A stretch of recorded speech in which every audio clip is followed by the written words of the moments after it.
Alrighty, yo, what is going on, everybody? It's your boy, Mr. DDG94, back with another reaction video. Today, we finna react to top 20 catchiest Disney songs. Okay, top 20 catchiest Disney. I thought it was gonna be top 20 Disney songs, but okay.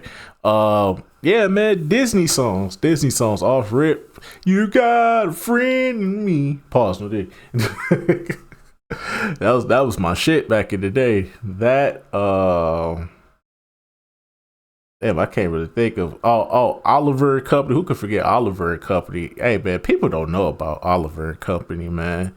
Y'all be sleeping on some of these Disney movies, but most definitely the most goated one by far is Powerline from Goofy movie for sure. That's the most goated one for sure. But yeah, man, without further ado, man, let's get right into it. The seaweed is always greener in somebody else's lake. I wouldn't know about The Little Mermaid because I'm not a girl, so I didn't watch these type of movies. I didn't watch none of the girly movies. So like Little Mermaid, Mulan. Yeah, I didn't watch them type of Cinderella, Sleeping Beauty. Did not watch any of those.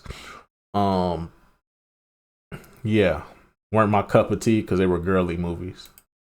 You dream about going up there, but that is a big mistake. Welcome to Ms. Mojo, and today we're counting down our picks for the most hummable Disney songs ever written. We'll only be considering tunes from animated features because, let's be real, theme parks and live-action movies need their own lists. Hakuna Matata. What a wonderful phrase. Hakuna Matata. Ain't no fancy phrase. Means no Number 20, worries for Hi the Diddle rest Dee of Dee, your Pinocchio. day. How can such a peppy tune come from such a despicable character? My That's a genuine childhood. question. Despite the carefree tempo, Hi Diddle Dee Dee is sung by the film's central antagonist, Honest John. On to the theater. Hi, diddly-dee. I never seen Pinocchio. I've never seen it. That's one of the few Disney movies my mom did not have was Pinocchio.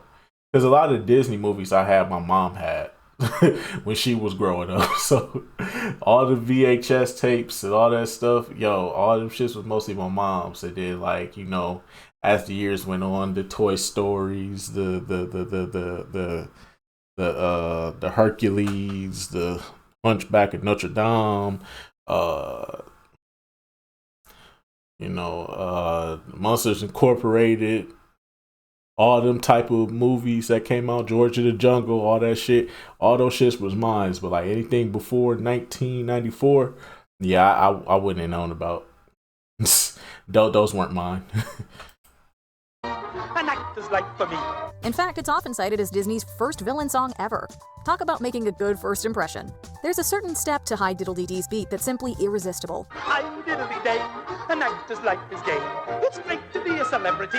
An actor's life for me. Hearing it once is setting yourself up to have it stuck in your head for weeks. It's to the point we can't even blame Pinocchio for going with Honest John. If we heard Hi Diddle Dee Dee in real life, we'd have followed him too. Hi, diddly-dee. It's pleasure isle for me. Where every day is a holiday and kids have nothing to do but play. Number 19, You're Welcome, Moana. I know it's a lot. The hair. Nope, haven't. The newer Disney movies, I haven't watched newer Disney movies in years because I haven't been living with my mom for a long time now. So because when I was living with my mom and you know my sisters would always get the new Disney movie on DVD, that's the only way I could. Yeah, like I wouldn't know. I wouldn't know about these movies unless my sisters were watching them. So like the songs would never hit to me. I wouldn't be hip to the songs unless my sisters were watching them. Moana was one of the movies that they didn't pick up. There's the bod. When you're staring at a demigod. Maui may just be an average demi-guy, but he sure can belt out a good solo. Or maybe we should be thanking Lin-Manuel Miranda. He sure knows how to compose a rap section, and even in his esteemed repertoire, few are quite as infectious as You're Welcome. Kid, honestly, I could go on and on. I could explain every natural phenomenon. The tide, the grass, the ground. Oh, that was Maui just messing around. The rhythm is practically bursting with life. Add in some of Miranda's classic rhymes, and you have a song that's just begging you to kick back, relax, and enjoy. Plus, who can pass up hearing Dwayne "The Rock" Johnson rap in a Disney film? What can we say except, well, you get the point.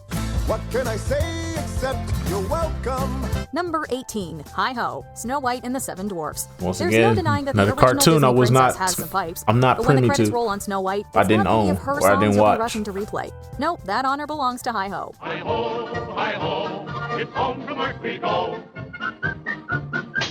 Hi-ho, hi-ho, hi Whether you're returning from a long day at work or just looking to chill out, Hi-Ho has all the charm needed to keep you smiling. Dig, dig, dig, dig, dig, dig, dig, dig, you're mine the whole day through. To dig, dig, dig, dig, dig, dig, dig is what we like to do. And need we even mention its legendary melody? If you say you've never whistled along to Hi-Ho, you either haven't heard it or you're lying. Never heard it. Hi-ho, hi-ho, hi-ho, hi-ho. Number 17, Trash in the Camp, Tarzan. Phil Collins is a madman. He went way harder than anyone expected on Tarzan's soundtrack, and we have gems like Trash in the Camp to thank for it.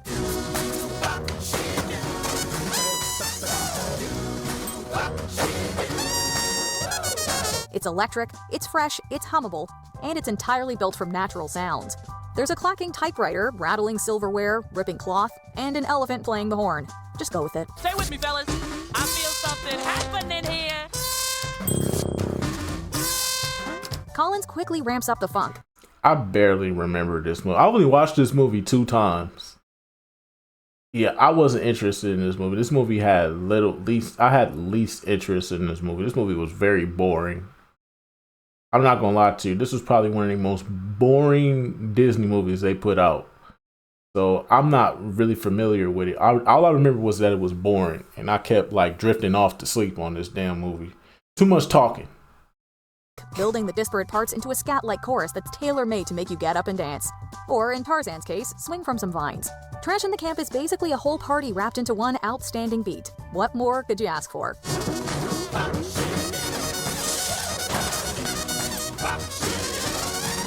Number 16, Almost There, The Princess and the Frog. Before she became a frog, Tiana croaked out a dazzling story about her dreams to open a restaurant. It just so happened to come in the form of an Academy Award-nominated song. Almost There is a full-on delight all the way through, featuring all the toe-tapping melodies, smooth-sounding lyrics, and My sisters weren't interested in this movie, so this movie didn't get played a lot by my sisters, sadly. impressive vocal control that Disney's known for. I remember Daddy told me fairy tales can come true. No matter if you're a frog, a princess, or something in between, there's just no making it through Almost There without admiring its easygoing vibes. After this, Tiana should rethink her dream. There's been trials and tribulations. You know I've had my share. But I've climbed a mountain, I've crossed a river, and I'm almost there. With a voice like hers, she could charge for dinner and a show. Number 15. What's This? The Nightmare Before Christmas. Oh, most What's definitely. this, you ask? Oh, nothing much. Just a song that's better than a present under the Christmas tree. What's this? What's this? There's color everywhere. What's this? There's white things in the air. The whimsical orchestrations effortlessly capture the wonder of Jack's wintry adventure. To go along with it, the fast-paced lyrics and staccato-like chorus are to die for, and not just because they're sung by an actual skeleton. There's children throwing snowballs instead of throwing heads. They're busy building toys and absolutely no one's dead. The propulsive rhythm ensures things are light, energetic, and fun until the very last note. A note that comes way too soon if you're asking us. We could listen to the song all day long. Suffice it to say, there's no trick here. What's This is all treat. The sights, the sounds, they're everywhere and all around. I've never felt so good before. Number 14. The Bare Necessities, The Jungle Book. There's only a few necessities to crafting a movie-defining jingle. Look for the bare necessities, the simple bare necessities. Forget about your worries and your strife. You need an earworm of a chorus, an easy-to-digest message, and lots of jazz. The Bare Necessities has them all in spades. Baloo sings every note with such a laid-back swagger, it's pretty much destined to stay living in your head rent-free.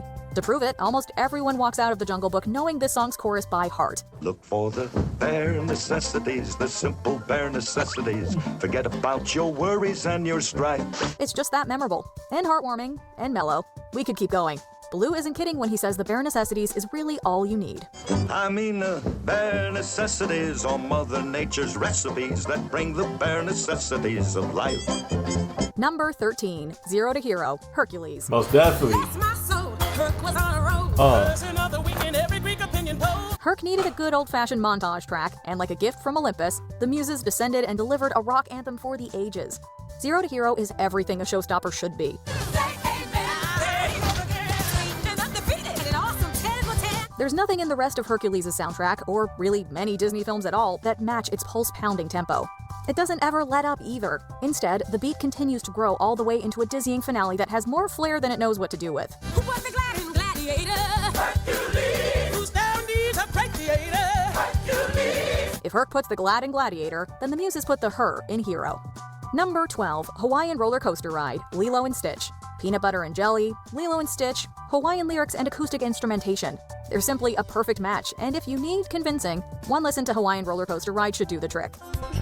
There's no place I'd rather be, lingering in ocean blue. The song is a beautiful summation of Hawaii's culture, and it comes with a gorgeous melody to boot. Be warned though, this is the kind of earworm that stays with you long after the credits roll. Flying by on the Hawaiian roller coaster ride. That's really saying something considering Lilo and Stitch isn't even billed as a full-on musical. Then again, they clearly don't need any more songs. Hawaiian roller coaster ride is more than enough. There's no place I'd rather be, on golden sand is where I lay.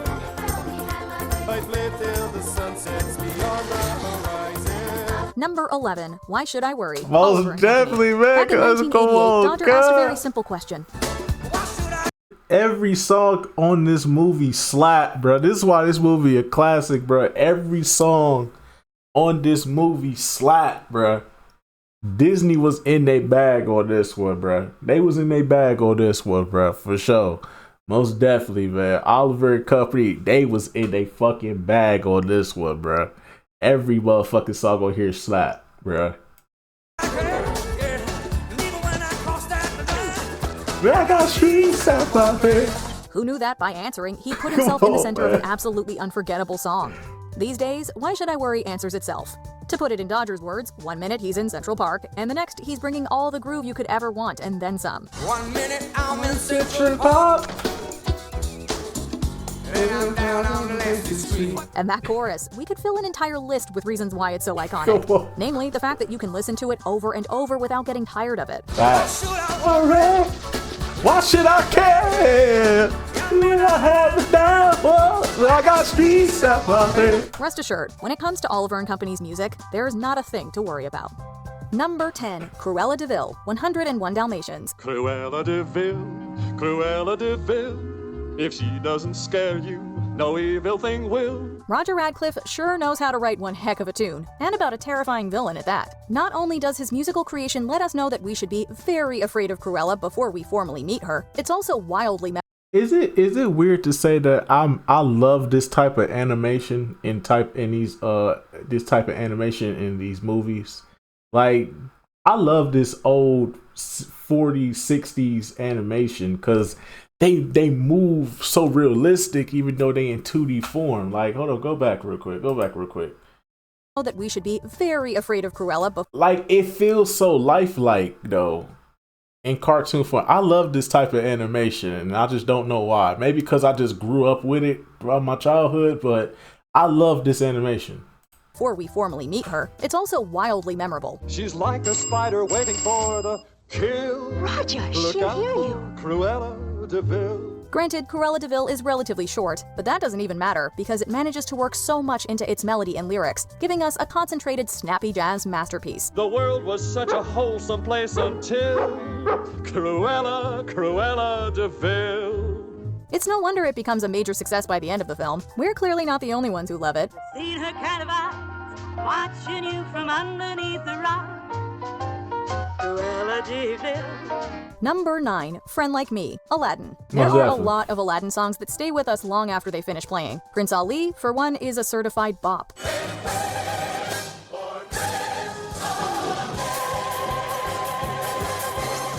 And A Whole New World is utterly unforgettable. Say we're only dreaming. A whole new world, a dazzling place I never knew. But Friend Like Me takes the catchy cake. For one thing, Robin Williams' Genie goes above and beyond. We can't believe the character doesn't charge Aladdin for this performance. It's arguably worth a wish or two.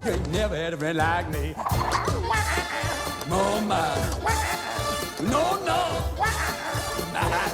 Meanwhile, the track itself is also deeply appealing, and the result is a riveting listening experience. With how often we find ourselves singing the show tune simply because the urge strikes us, it really does feel like we have a constant friend in Genie. Never had a friend, you ain't never had a friend like me.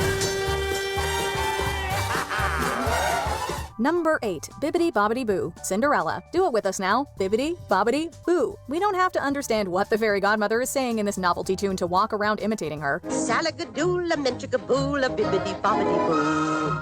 put them together, and what have you got? Bibidi Bobby Boo. This ditty's repetitive and rather nonsensical nature could have come off as annoying in a lesser piece, but here it gives us a true classic. It's practically transcended the movie itself at this point, which is no small feat. Put them together and what have you got? Bibidi Bobby. We hear it playing as clearly as we see Cinderella's gorgeous dress transformation in our minds. That's about as big a compliment as we can give. Hey, the fairy godmother said it best. The thingamabob that does the job is Bibidi Bobby Boo. But the thingamabob that does the job is Bibidi Bobby Boo. Number 7, I'll Make a Man Out of You, Mulan. Hey, yo. Let's get down to business. Let's get down to business to find a way to get I'll Make a Man Out of You out of our heads. We're kidding. Why would we or anyone ever want to do that? Plus, we don't even think it's possible. There's no getting around the fact that it's an addictive number. We must be swift as the coursing river, with all the force of great typhoon. Even if you put the captivating training montage and the irony on display given Mulan's gender aside, Li Shang is giving us poppy motivation at its finest. The determined beat, engrossing content, and Donny Osmond's vocals have us walking around reminding ourselves to be swift as the coursing river on the regular. On the strength of raging fire, mysterious as the dark side. Number 6, Let It Go, Frozen. Oh, Lord. I wish the kids that played this song to death would let it go. Jesus Christ. My sisters played this song to death. And I'm not talking about 2013. I'm talking 2013, 14, 15, 16, 17. Good Lord. I wish, let it go. Please, kids, let it go. Do like the song and let it go. Please. Please. I can't take it anymore. I was ready to, bro, I swear to God, when I tell y'all I was ready to break that Frozen CD, I was this close to breaking that Frozen CD, but I didn't feel like listening to my mom. But dog, every time I heard this song. For the love of God! For the love of God! Please! What more do you want from me? Damn! Damn! Cut that bitch off! Next caller. Oh my God. Kids, please stop playing this damn song. I was this close to breaking that damn Frozen CD. I did something even more diabolical. I scratched the fuck out that CD. I took a Brillo pad. I started scratching the fuck out the CD. I didn't care. I didn't want to hear it no more. You want to know the sad part? That damn DVD was still working. What the fuck? I scratched the shit out that damn DVD. That motherfucker was still working. Let it go. Let it go. Don't give a fuck anymore. I'll just sit in the corner. Like, cut that bitch off. Next caller. Please! Please! No!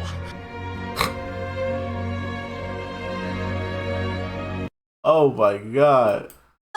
Let it go, can't hold it back anymore. Our brains will not let this melody or these lyrics go. We can't even hear the words let it go without the ballad coming to mind, which tells you everything you need to know. It marks Elsa's big moment where she stops concealing and starts feeling. It goes without saying, but Idina Menzel's rendition is more than fit for the occasion, entrancing us from start to finish. When I rise like the break of dawn, let it go,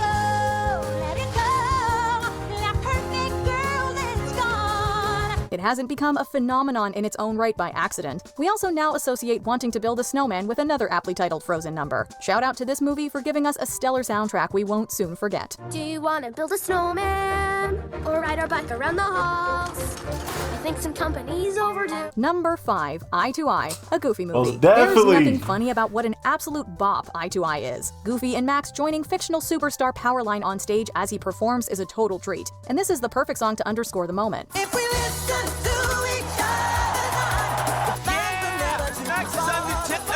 That's Max. I know him. It's infectious the whole way through, with a chorus that's impossible to ignore. We can barely resist the urge to get up and channel our own inner Powerline just thinking about it.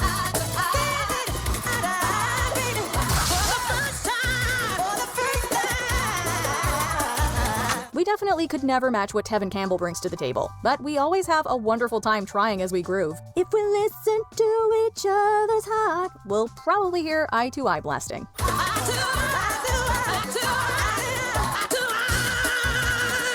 They snapped on this one. They snapped on this one. Hey, they snapped on this one. Be Our Guest, Beauty and the Beast. We can't deny that Belle and her little town come alive in Beauty and the Beast's opening number.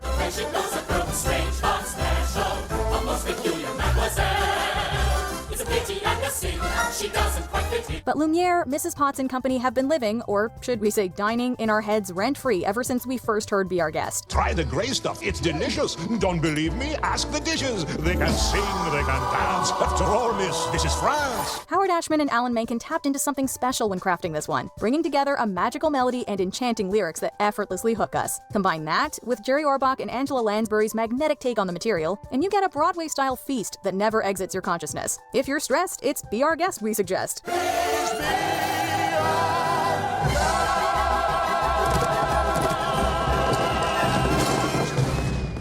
Number 3, We Don't Talk About Bruno, Encanto. We don't talk about Bruno, no, no, no. We don't talk about Bruno. It's difficult to recall a time before We Don't Talk About Bruno entered our lives and became a cultural obsession. The song's writer and co-producer, Lin-Manuel Miranda, clearly knows how to draw listeners all the way in. And this Latin-infused hit is proof. For a while, the name on everybody's lips was Bruno. Honestly, it still sort of is. 7-foot frame, racks along his back. When he calls your name, it all fades to black. It's easy to see why. Since the chart-topping ensemble piece features exciting beats, intriguing verses, multiple perspectives and styles, a chorus that won't quit, and more. In other words, it's a major earworm. Of course, it's not the only catchy track Encanto has to offer.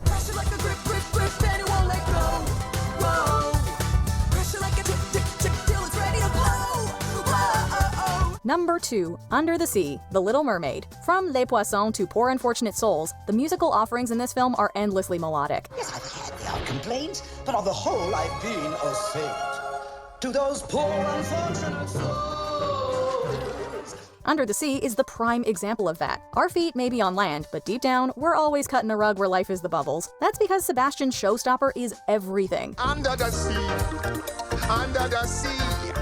Darling, it's better down where it's wetter. Take it from me.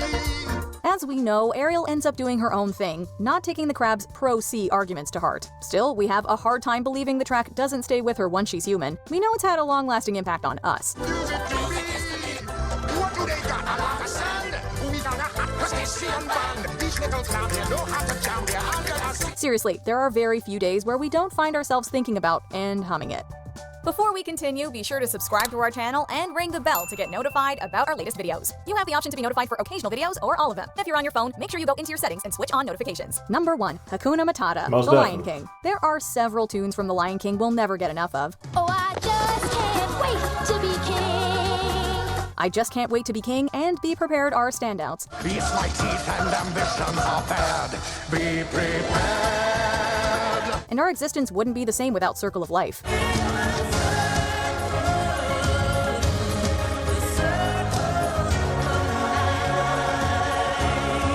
But we have to spotlight Hakuna Matata. After all, time has proven that it ain't no passing craze. Timon and Pumbaa are trying to help young Simba when they start performing the infectious piece. It's our problem-free philosophy.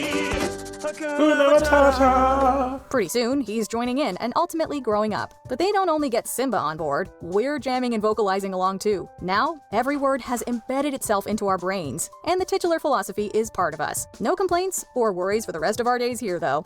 It's our problem-free philosophy. Hakuna Matata. What Disney song can you listen to on repeat? Let us know in the comments below. I'll keep wondering, wondering, wondering, wondering, when will my life begin? Do you agree with our picks? Check out this other recent clip from Ms. Mojo. Alrighty, yeah, whatever. Shut up. Watch video motion. Shut up. Anyway, so let's just go about do it for this one, man. I will see you all in the next video. Till then, peace out.